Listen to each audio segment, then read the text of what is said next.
আজকে বানাচ্ছি নিরামিষ পেঁপের তরকারি। এভাবে বানিয়ে দেখবেন, দারুণ লাগবে। এখানে পেঁপে আর আলুগুলো আমার কাটা হয়ে গেছে। এরপরে মুসুর ডালের বড়া বানাবো, সেই জন্যে এখানে একটু কারি পাতা আর কাঁচা লঙ্কা নিয়ে নিলাম। আপনারা চাইলে কিন্তু ধনে পাতাও দিতে পারেন কুচি করে।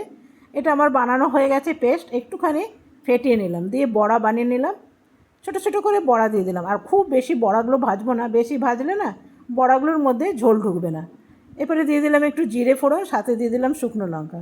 পেঁপে আলুগুলো দিয়ে ভালো করে ভেজে নিলাম, সাথে দিয়ে দিলাম নুন হলুদ। এরপরে মশলা দিয়ে দেবো ধনে বাটা, জিরে বাটা আর আদা বাটা, সাথে দিয়ে দিলাম টমেটো বাটা, গরম মশলা আর কাশ্মীরি রেড চিলি। ভালো করে কষিয়ে নিয়ে দিয়ে দিলাম জল। এভাবে বানিয়ে দেখবেন, দারুণ লাগবে। দিয়ে দিলাম একখানা কভার। এরপরে দেখলাম আলু আর পেঁপে সেদ্ধ হয়ে গেছে, বড়াগুলো দিয়ে দিলাম, একটু দিয়ে দিলাম চিনি আর নামাবার আগে ঘি। আজকে রেডি হয়ে গেল নিরামিষ পেঁপের তরকারি।